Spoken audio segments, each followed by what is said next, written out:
আসসালামু আলাইকুম, কেমন আছেন সবাই? আজ আমি আপনাদের দেখাবো শর্মা রেসিপি।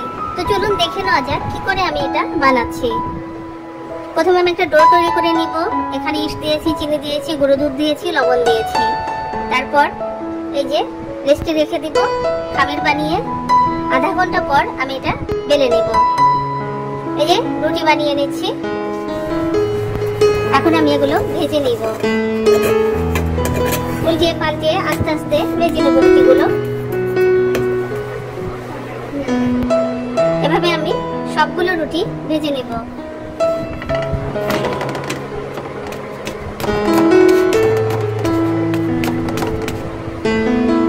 উল্টিয়ে পাল্টিয়ে দিচ্ছি। এই যে আমার রুটি ভাজা হয়ে গেছে। আমি সবগুলো রুটি উঠিয়ে রেখে দিলাম।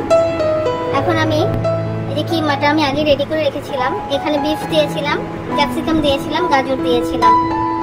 এখানে মেয়োনিজ আর সস দিয়ে প্রথমে ব্রাশ করে নিব রুটির উপরে। তারপর এই যে কিমাটা দিয়ে দিলাম।